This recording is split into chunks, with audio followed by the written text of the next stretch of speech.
आप ही हो जिसने आज यहाँ तक इस वीडियो को सुना है। आप ही हो जिसने शोर भरी दुनिया में थोड़ी सी शांति खोजी है। आप ही हो जो बाहर से शायद सामान्य दिखते हैं, लेकिन भीतर कई प्रश्न लेकर चलते हैं। आप ही हो जो हंसते तो हैं, पर मन के किसी कोने में एक खालीपन महसूस करते हैं। और अगर ऐसा है तो सुनिए, यह ज्ञान किसी और के लिए नहीं, आपके लिए ही था। आज आपने सिर्फ गीता का अध्याय नहीं सुना, आज आपने अपने ही जीवन को थोड़ा ठहर कर देखा है। जरा सोचिए, दिन भर हम कितनी तेजी से जीते हैं, इतनी तेजी से कि खुद को महसूस करने का समय ही नहीं मिलता। हम सब कुछ न कुछ बनना चाहते हैं, कुछ पाना चाहते हैं, लेकिन यह भूल जाते हैं कि हम हैं कौन। और यहीं से अशांति शुरू होती है। श्री कृष्ण अर्जुन से कहते हैं, डर मत, जो नष्ट नहीं होता वही तू है। यह शरीर थकता है, यह मन उलझता है, लेकिन आत्मा न कभी थकती है, न कभी मरती है। फिर भी हम डरते हैं, मृत्यु से नहीं, बल्कि इस बात से कि कहीं अधूरा न रह जाए सब कुछ। लेकिन गीता कहती है, कुछ भी अधूरा नहीं रहता, सब अपने समय पर पूरा होता है। जिस तरह सांझ के बाद रात आती है और रात के बाद फिर सुबह, वैसे ही जीवन के बाद अंत नहीं आता, केवल एक नया द्वार खुलता है। और उस द्वार की चाबी हम रोज अपने हाथ में रखते हैं, अपने विचारों से, अपने भावों से, अपने स्मरण से। इसलिए श्री कृष्ण कहते हैं, जिसका स्मरण अंत समय में होता है वही अगला मार्ग बनता है।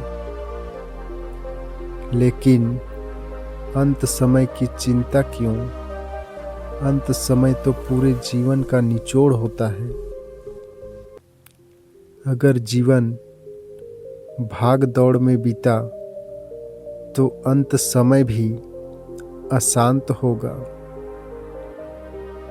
अगर जीवन ईश्वर स्मरण में बीता तो अंत समय स्वयं शांत हो जाएगा। इसलिए भक्ति कोई कठिन साधना नहीं है। भक्ति का अर्थ है जो कर रहे हो उसी में ईश्वर को याद करना। काम करते हुए, चलते हुए, सांस लेते हुए, छोटे छोटे क्षणों में अगर मन ईश्वर की ओर मुड़ने लगे तो समझ लीजिए योग शुरू हो गया।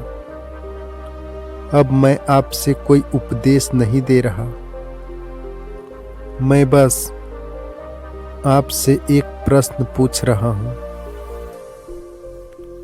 अगर आज सब कुछ रुक जाए, अगर आज यात्रा यहीं समाप्त हो जाए, तो क्या मन शांत होगा? अगर उत्तर हाँ है तो आप धन्य हैं, और अगर उत्तर नहीं है तो भी डरने की कोई बात नहीं, क्योंकि यहीं से परिवर्तन शुरू होता है। श्री कृष्ण कहते हैं, अभ्यास करो, हर दिन थोड़ा। ईश्वर को लंबे मंत्र नहीं चाहिए, उसे चाहिए सच्चा भाव।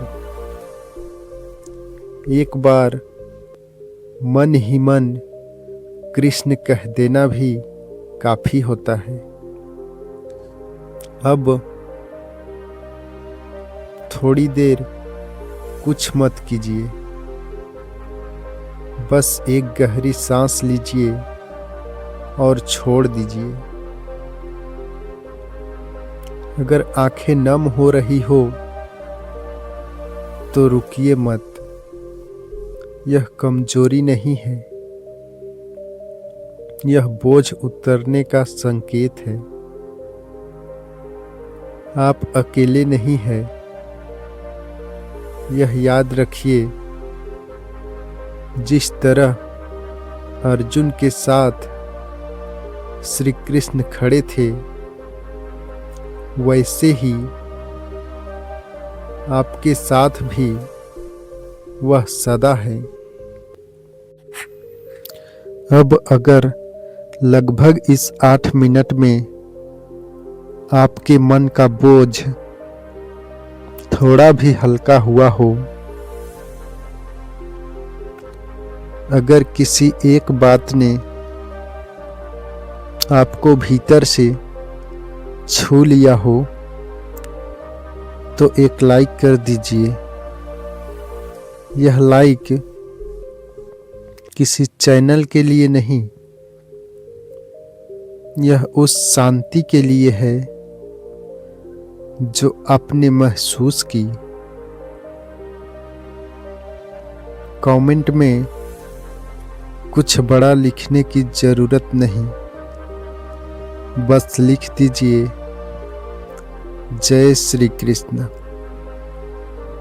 इतना लिखना अपने मन से ईश्वर को प्रणाम करने जैसा है। और अगर आप चाहते हैं कि जब भी मन भारी हो, जब भी जीवन उलझे, कहीं से ऐसे ही आवाज आप तक पहुंचती रहे, तो सब्सक्राइब कर लीजिए। यह सब्सक्राइब सिर्फ एक बटन नहीं है, यह इस यात्रा को साथ चलने की स्वीकृति है। अब हल्की सी मुस्कान के साथ मन में कहिए जय श्री राधे कृष्ण।